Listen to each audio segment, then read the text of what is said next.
ہر session میں یہی ماحول ہوگا، اسی طرح سے شور شرابہ ہوگا، ماسک پہن کر آپ لوگ آئیں گے، جھنڈے لہرائیں گے، کیا ماحول بنے گا؟ دیکھیے بات یہ ہے کہ جب آپ اسمبلی میں آئیں گے بائی انفیئر مینز، آپ کے پاس مورل سٹرینتھ نہیں ہوگی تو پھر کون آپ کو عزت دے گا؟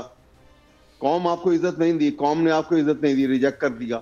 آپ نے مینوورنگ کی، سارے جو ہے رزلٹ بدل کے آپ آ کے اسمبلی میں آپ نوٹیفائی کرا کے آ کے بیٹھ گئے، اور کس ڈٹھائی سے آ کے بیٹھ گئے.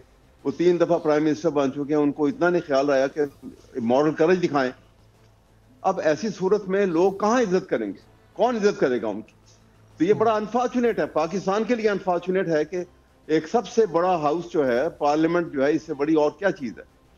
وہاں پہ جب یہ انداز ہو جائے گا تو آپ سوچئے کہ اس کے بعد نظام کیسے چلے گا، پالیسی میکنگ کیسے ہوگی، پروجیکٹس کیسے فائنلائز ہوں گے، اور حکومت کی اپنی جو کریڈیبلٹی ہے عوام کی نظر میں وہ کیا رہے گی. اور وہ تصور جو پاکستان کا آئین کا پریامبل دیتا ہے کہ sovereignty lies with Allah to be exercised by the people of Pakistan through its chosen representatives.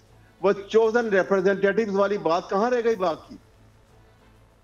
یہ تو بڑا ایک ایسا کھیل کھیلا گیا ہے. تحفظات دوسری جماعتوں کو بھی ہیں، پیپلز پارٹی اور دیگر جماعتوں کو بھی یہ تحفظات ہیں الیکشن کے نتائج پر، لیکن وہ کہہ رہے ہیں کہ سسٹم کو آگے بڑھنے دیں، اور پھر ساتھ ساتھ جو قانونی معاملات ہیں، جو قانونی پیچیدگیاں ہیں، ان پر بھی قانونی فورمز پر وہ اپنے ان تحفظات کو دور کریں گے.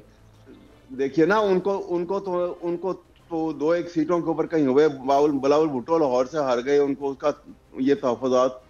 لیکن جو میسو ریگنگ کر کے نون لیگ کو مینلی ان کو اتنی سیٹیں دلوائی گئی ہیں جو کہ ڈیزرو نہیں کرتے تھے. لاہور کی سیٹ یعنی مانسیرا کی سیٹ وہ ہار گئے. لاہور کی سیٹ میں جس طریقے سے اس کو جتایا گیا ہے، وہ ساری میں خود کنڈکٹ کر رہا ہوں اس کیس کو کورٹ کے اندر.